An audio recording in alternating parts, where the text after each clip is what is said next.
Mateo 24. Señales antes del fin, por Óscar Saúl Muñoz. En Mateo 24, versos 1 y 2, Jesús predice la destrucción del templo. Una profecía también registrada en Daniel capítulo 9 verso 26.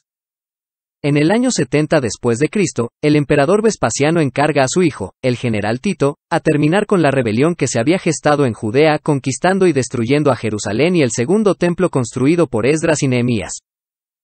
Jesús está profetizando el acontecimiento de la destrucción del templo, sujeto a las profecías de los profetas del Antiguo Testamento.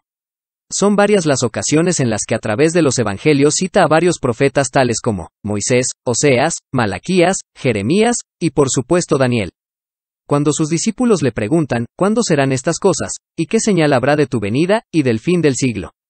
Jesús omite responder la primera pregunta, y se enfoca en responder qué señal habrá de tu venida y del fin del siglo. Cabe señalar, que aquí siglo no es el fin del mundo, sino el fin de la historia del hombre. En primer lugar, Jesús advierte a sus discípulos de las falsas señales, engaños de índole religiosa. En segundo lugar, resalta el conflicto provocado por los levantamientos sociales y políticos.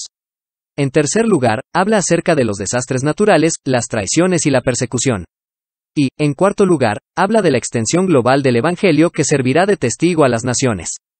Jesús hace una vez más referencia al profeta Daniel con el término la abominación desoladora, término aludido al anticristo, o la profanación de pie en el lugar santo. Todo parecía indicar que esto ya había ocurrido con Antíoco Epífanes, quien hacía ya casi 200 años atrás, había profanado el segundo templo. De todos los dictadores en la historia, Antíoco era el candidato ideal para ser el anticristo, pues contaba con las características para serlo. Sabemos a través de la historia de la Biblia y de las profecías, que Antíoco no fue el anticristo. Entonces, vemos claramente que Jesús se está refiriendo a otra profanación. Las profecías por lo regular tienen un doble cumplimiento, ya sea contemporáneo, no muy lejano a la fecha que se profetiza y también muy lejano a la fecha que se declara. Pongamos como ejemplo el siguiente pasaje de Lucas capítulo 4. Y se le dio el libro del profeta Isaías. Y habiendo abierto el libro, halló el lugar donde estaba escrito: El Espíritu del Señor está sobre mí, por cuanto me ha ungido para dar buenas nuevas a los pobres, me ha enviado a sanar a los quebrantados de corazón, a pregonar libertad a los cautivos, y vista a los ciegos, a poner en libertad a los oprimidos, a predicar el año agradable del Señor. Y se detuvo. Si hubiera seguido leyendo leería: y el día de venganza del Dios nuestro. Sabemos hoy en día que esto aún no ocurre, ya que el día del Señor, es decir, el día de la venganza de Dios aún no ha llegado. Para esas fechas de persecución, muchos cristianos de esa época llegaron a pensar que Nerón era la abominación desoladora.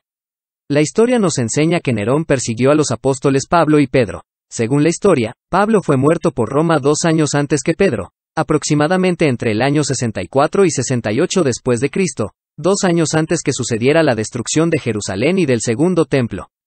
Después de casi 200 años, Jesús declara que esto iba a ocurrir, es decir, la destrucción del templo, que tardó en construirse aproximadamente casi 50 años, se terminó en el año 26 después de Cristo.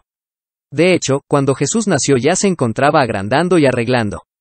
Así, Jesús daba por hecho que aún no sucedía. De esta manera nos damos cuenta que ni siquiera Nerón, quien persiguió con diligencia y hostilidad a los cristianos, logró ser el anticristo. Jesús da la advertencia de que huyan de Jerusalén cuando esta abominación se presente. Pues en el verso 21 de Mateo 24 dice lo siguiente: Habrá entonces gran tribulación, como nunca la ha habido desde el principio del mundo hasta ahora, ni la habrá. Las señales han sido dadas, la llegada del verano es anunciada por la aparición de las hojas de la higuera, y de la misma manera, las señales descritas son un heraldo anunciando el regreso de Jesús. En este pasaje de Mateo, la nación de Israel es comparada a una higuera. Jesús cuenta una parábola, que se deriva del griego parabolé, término que sugiere una comparación. Una parábola es un relato corto, con forma de historia sencilla acerca de la vida cotidiana con el fin de enseñar una verdad espiritual.